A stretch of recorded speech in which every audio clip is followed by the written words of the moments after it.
Welcome to Dale Borglum's Healing at the Edge. We are very happy to share with you Dale's profound insight and open heart. Please go to BeHereNowNetwork.com/Dale to support this podcast.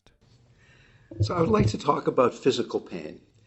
We have talked in this workshop about emotional pain, about mental pain, and for many of us, myself certainly included, I learn a lot of my lessons, we learn a lot of our lessons through messages we're getting from our bodies. Beyond that, the mind tends to be manipulative and complicated and tricky. It doesn't tell us the truth necessarily. The body tells the truth. The body tells you what's going on. And certainly we know that emotions are expressed in the body, emotion, moving energy. Emotions are simply energy in the body. Beyond that, if we are working with people who are suffering, particularly people who are dying, that very often these people are working with a body that is dramatically changing and often a body that has a lot of physical pain. So when I lived in Santa Fe, when I ran the dying center, our local hospital, St. Vincent's Hospital, which we lovingly call St. Victims for some reason, had a volunteer chaplaincy program where if you had a certain level of qualification, they would give you a badge and you could go into any wing of the hospital and say, "Hi, I'm Dale from the volunteer chaplaincy department. Do you have any clients here that would be good for me to talk to?" And the head nurse on that unit would say, "This gentleman or this person here is suffering or dying, and it would be really good to talk. It would be great if you could talk to that person." If somebody came into that room and said, "I'm from the chaplaincy department and I hear you're dying, do you want to talk about it?" Often people would say, "Who are you and why are you in my room?" But if you came into the room and said, "I've heard that you're in physical pain, and I know a practice where I think very probably you will be in less pain. Would you like to explore that together?" No one ever said they didn't want to do that. So that having a way to work with people and work with their physical pain is often an entree into deeper conversations later on. So the first couple times you come in and you're doing the pain meditation, which we will explore just in a few moments. And then the third or fourth time you come in, you say, "What's really going on with you?" And the person says, "Well, I have metastatic cancer," and pretty soon you're having a really deep conversation. Physical pain is a very interesting and confusing and fascinating topic because the medical community has had a very difficult time quantifying pain. Two people can have exactly the same medical or dental procedure, and one of the persons is saying, "Are you done? That wasn't so bad. I thought this was going to be really painful." And the other person is screaming and saying, "Oh my God, I can't take this anymore." I can go to my dentist and say, "I would like you to do that drilling on my tooth. It will mean drilling on my nerve. I'd rather not have Novocaine." And she begs me to take the shot for her sake because she doesn't want to cause me pain. Now, once again, we're going to be distinguishing here between pain, which is a physical experiencing of unpleasant sensation, and suffering, which is resisting pain. And the reason why pain is confusing is because it is very difficult to distinguish between pain and fear of pain. And what often is being medicated, what often is being reacted to is not the pain itself, but the fear of pain. And there have been some studies done that show this very clearly. And one of them, Dr. Stan Grof, was funded by the National Institutes of Health many years ago to give 3 rather small doses of psychedelic to people with terminal cancer as a possible intervention for dealing with their fear of death. 3 sessions with LSD, 100 micrograms of LSD. And they found that this was very successful in helping people deal with fear of death until finally the federal government decided they didn't want to be in the business of giving people psychedelic drugs, and they pulled the plug on the study. But what they found that really surprised them was that after the study, many of these patients experienced a highly significant reduction in their need for analgesic medication, although LSD has no pain-relieving properties. And the assumption, of course, is that the LSD alleviated their fear of pain. Their LSD gave them some experience of being much more spacious, a self-identification of, I'm not just this physical body, I have this body, but I'm also the whole universe, so that X amount of pain is bouncing around side of not just me, but the whole universe, so it's not such a big problem. In another study, and I don't have the reference for this, but cancer patients that had severe cancer pain were taking massive doses of morphine, and that was replaced with a small dose of an antidepressant, a small dose of a muscle relaxant, and a small dose of morphine. So that the muscle relaxant and the antidepressant were kind of chemical pain meditation, and they were able to then deal with the pain because they weren't so much afraid anymore with a much smaller dose of medication. Now, I'm not here to in any way suggest that pain medication is a bad thing. I am here to suggest, however, that it is a shame for people to be overly medicated. It is a shame, particularly end of life, for someone to be taking so much medication that they're unable to communicate. I had a client recently in the East Bay, really lovely woman, really a remarkable woman. And I met with her. She was very vibrant and engaged with what was going on in her family. I came back a few days later, and she was non-responsive. She was like in a semi-comatose state. I asked her husband what had happened. He said, well, the hospice came. I won't mention which hospice it was. And they determined that she was going to be dying soon, so they upped the dose of 3 medications. And I looked at what she was taking, and it was really enough to put a horse to sleep, practically. And I suggested that he call up the hospice and say, why is she taking all of these medications? And he did, and they profusely apologized, said a mistake had been making, completely skipped 2 of the medications, and cut way back on the 3rd one. And within half a day, this woman came back to consciousness. She started playing with the children and had a really very beautiful final week of her life.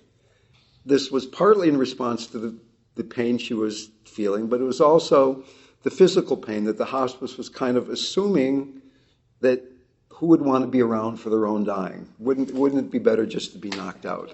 So what we're saying here is that from physical pain, from emotional pain, from ways we've been talking about of letting go of attachment, many lessons can be learned. And what we call pain is really simply unpleasant sensation. And if one relaxes and opens to it in a certain way, in the way that we've been talking about relaxing and opening to and being present for thoughts, emotions, that one can deal with physical pain in a much different way. And in a few moments, we will do this pain meditation. In fact, on the Living Dying Project website now is an audio file of me reading Stephen Levine's Softening into Pain. I think of all the wonderful things that Stephen did, among the most brilliant was the way he really brought Buddhist meditative attitudes and techniques to the encounter with physical pain. As I mentioned before, children are often conditioned to deal with pain in a certain way. They learn that the more fuss they make, the more they turn pain into an emergency, the more comfort and response they get from the parent. And is it possible to instead allow a child to feel pain and know that you love him, or her, but at the same time be present and not buy into, oh, this is a really horrible emergency, but yeah, that's a little problem and we can deal with this. Let's all calm down. Okay, so what I would like to do together is a pain meditation. It's a very simple one. When I was running the Dying Center in Santa Fe for a number of years, back in the days when people had cassette tapes, you remember those little cassette tapes, even before CDs, the most popular cassette tape we had was the pain meditation. People could get lectures about dying and lectures about God, but what people wanted to do was deal with their physical pain. So somebody's lying in bed, they might never get out of that bed, they're feeling physical discomfort. Is it possible that that physical discomfort can be something that is opening them and inspiring them to let go of strong identification with body and begin to identify more with living spirit? I mentioned before that I've had clients who were in great physical pain to the point of writhing in bed shortly before they died, and when questioned, saying that they had never felt better in their lives. Yes, the body was in pain, but that is allowing me to realize, at least partly from the pain itself, that I'm much bigger than this. I am vast. And that the pain is simply one of the clouds in the sky of mind. Going back to Pema Chodron's quote that you are the sky and everything else is just the weather. So the sky is not affected by the rain or the clouds or the hail or the thunder or the lightning. The sky remains spacious, and the weather comes and the weather goes.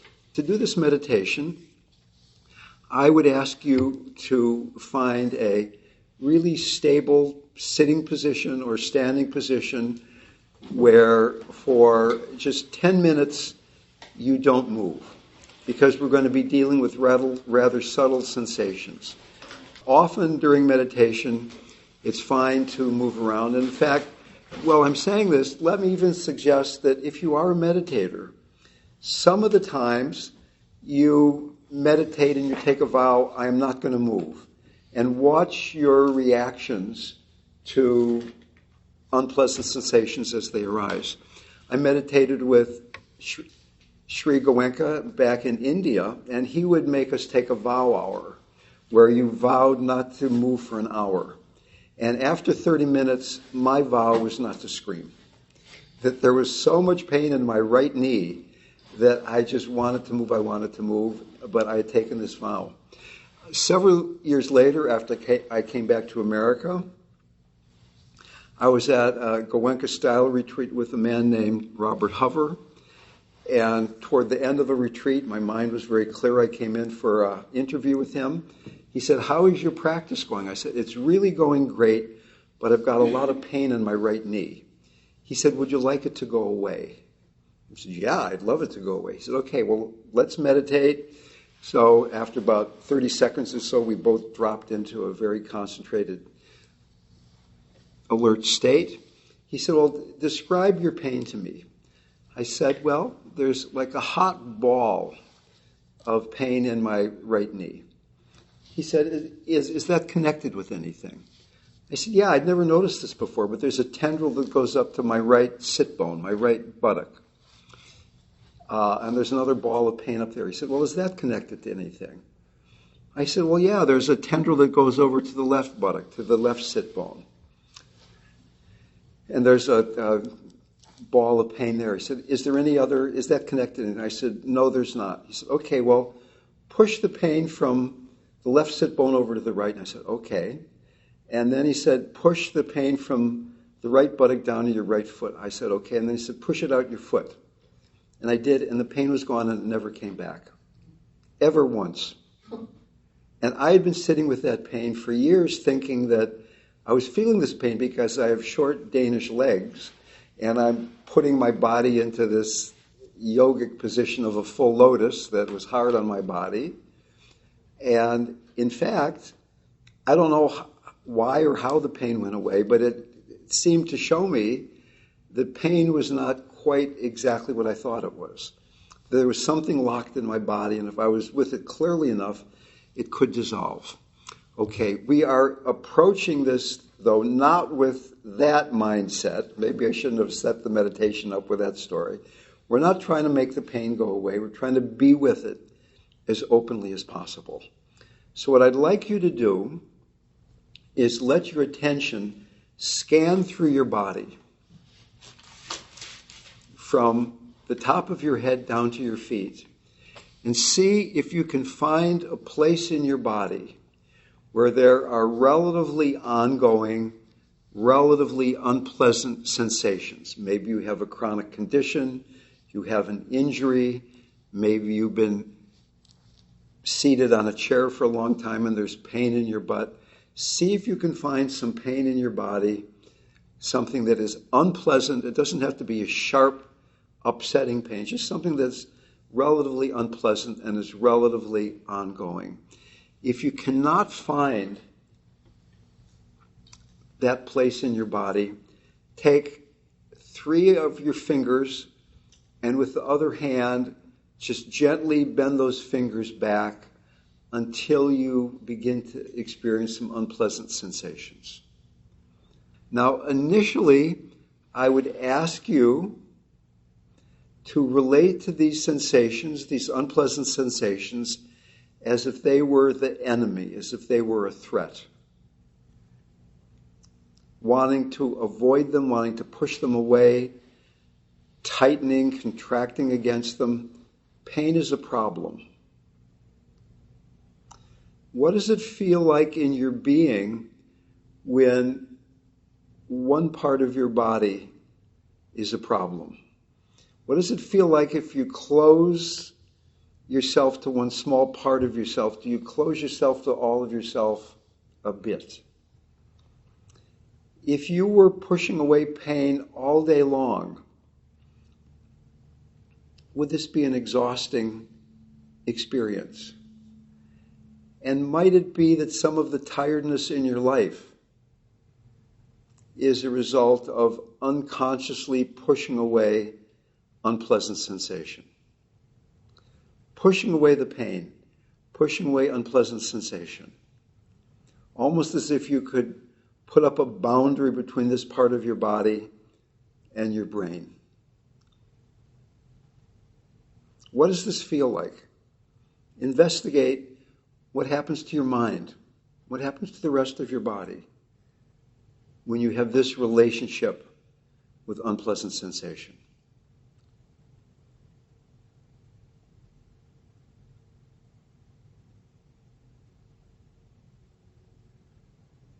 And now we are going to drastically change our relationship with these sensations. Letting go of this notion that this part of your body, these sensations are an enemy or a threat. Become curious about what it is that you are experiencing. What does it actually feel like? Particularly, is there a changing quality to the sensations?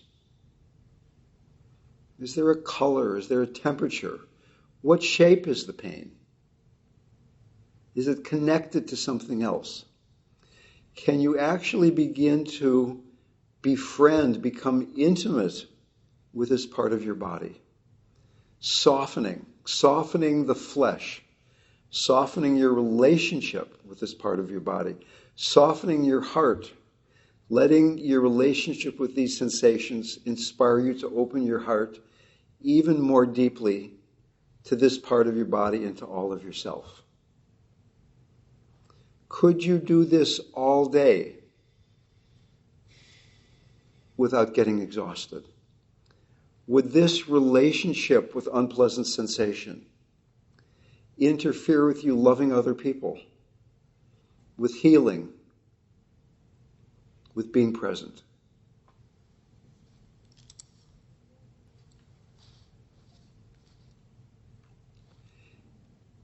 Letting the sensations float in the vast heart-mind, the spacious heart-mind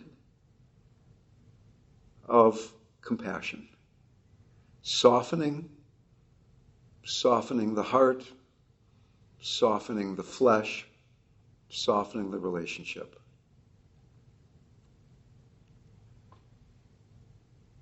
Spacious heart, spacious mind.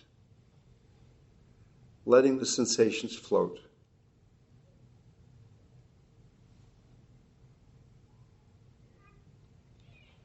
Imagine that you were dying and you had unpleasant sensations in your body. And you had this relationship with those sensations.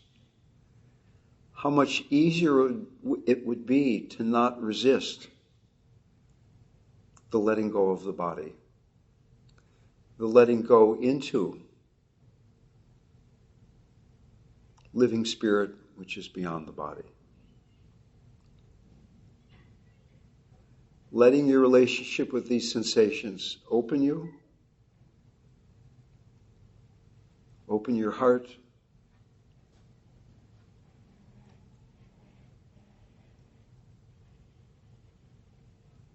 and then very gently and gradually coming back into a meditative experience of your body, the coming and going of the breath, the pressure of your clothing on your body, your feet touching the floor or whatever they might be touching. Once again, scanning your attention through your body. Are there other places where might be resisting? Maybe places of unpleasant sensation, or even beyond that, places of deadness, places you can't feel. Can you feel deep, deep within your belly? Can you feel back behind your heart? Can you feel that place where your head rests on top of your spine? There are often, because of long-held conditionings, places in our bodies that we have abandoned. And we have abandoned the aliveness that is inherent in the inhabiting of all of who we are. Can we be curious, not being afraid of unpleasantness, of deadness, going into those places that we have run away from as a way of learning to be with emotion, learning to be with thought, by fully inhabiting our physicality with this notion of softness, softness being, in a very direct way, the physical component of compassion, compassionate, soft relationship with muscles and tendons and organs.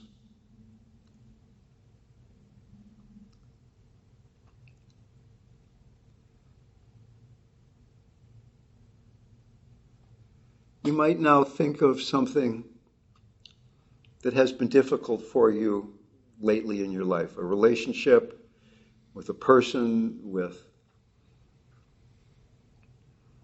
money, with power, with whatever it might be. Can you think of something that has been difficult for you lately? And as you do this, does anything change in your body? Does something tighten in your body when you remember ways that you may have suffered? And can you do the same practice again instead of trying to untangle causation and what feelings actually mean? Going into the body, going into the sensations that are intimately connected and attendant to these thoughts and emotions. Being willing to love, to become intimate with, even this part of your body.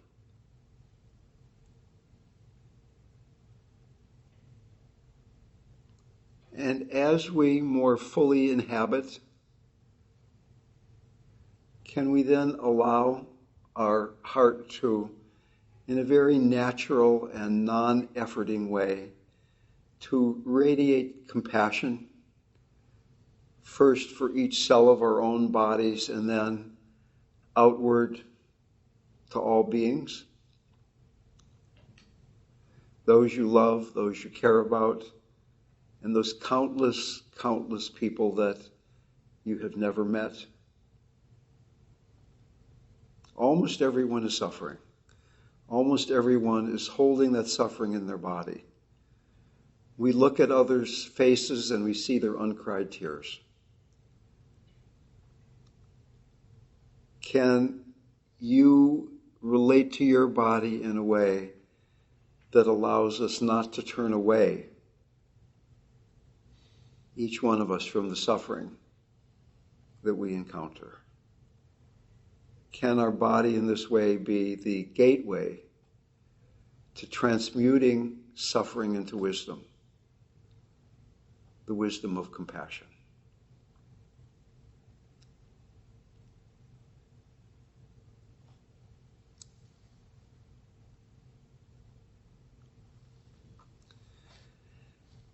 Coming back once again to the breath, opening your eyes.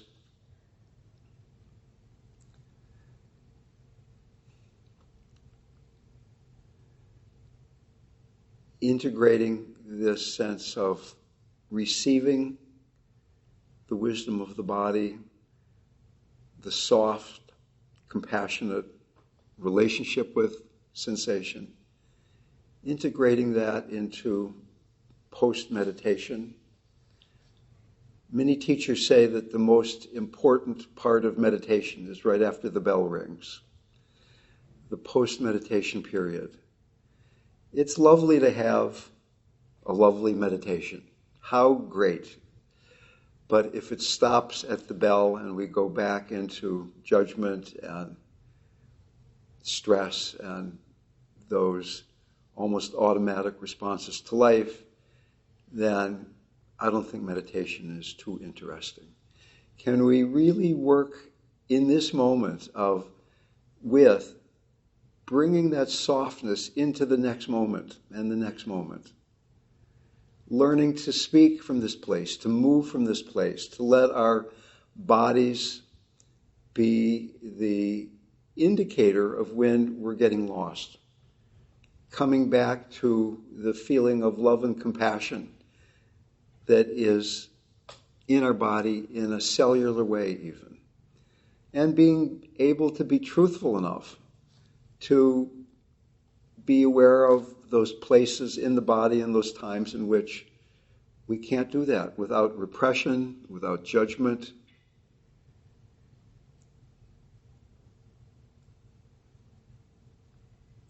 Compassion is the path of a warrior. It is a daring practice. It involves the willingness to again and again go gently into places that are painful. And in that gentle movement, trusting that we can open our heart. We can open our heart even there.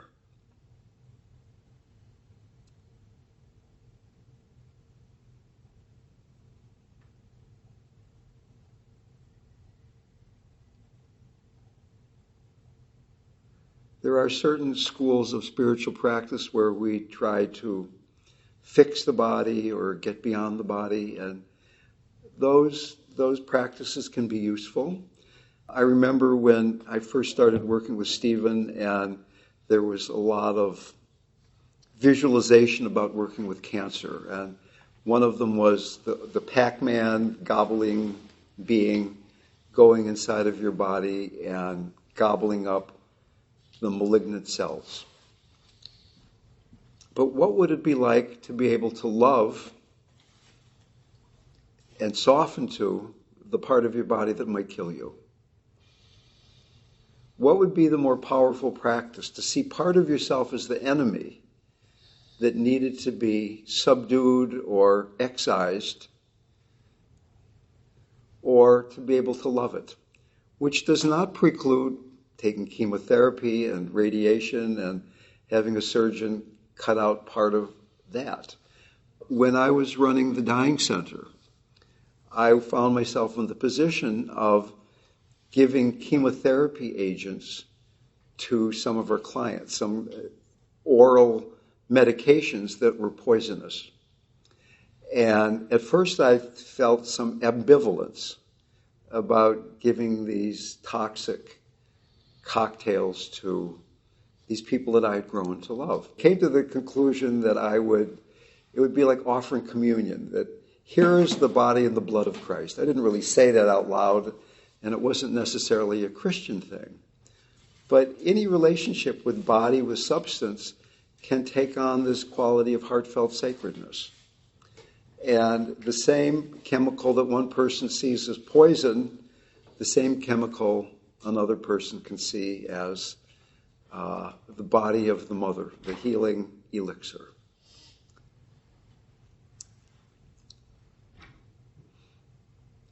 Are there any comments about healing pain, softening pain, before we go off for lunch? My experience of pain is that it is constricting. And it's constricting? Yeah, super constricting. Pain is constricting.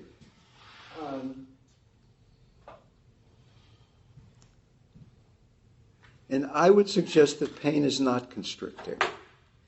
That your often automatic response to pain is to constrict. Okay, that pain, physical pain, maybe calling it pain, presupposes the reaction in a certain way. But there is nothing inherently present in unpleasant sensation that causes you to constrict. That is a conditioned response. And what this meditation was about is learning to create new neural pathways in your nervous system so that when you feel an unpleasant sensation, rather than constricting, you say, you don't really say that, but it's, I can soften to this.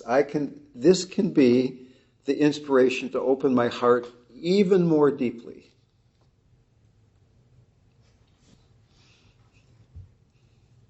Anybody else? Somebody was going to say something over there, I believe.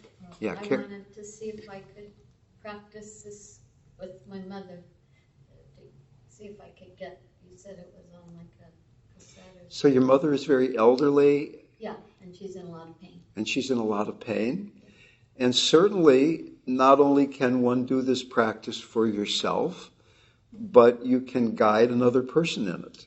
But even people who are a bit demented or a bit unconscious or whatever it might be, you can play the pain meditation audio file from our website, or you can read it yourself, or you can make up your own version of it. Somebody's in there. Somebody's in there responding to the sensations in their body.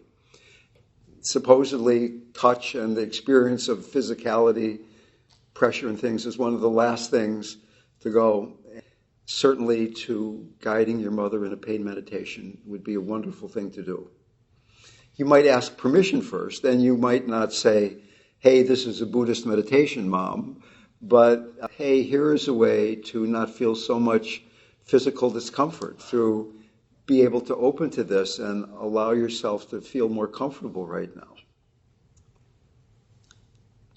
Our relationship with pain can be a very strong aid to our spiritual practice. Learning to soften, learning to be with the unpleasant in terms of physical sensation can very directly then begin to be expanded to being with unpleasant emotion, unpleasant thought.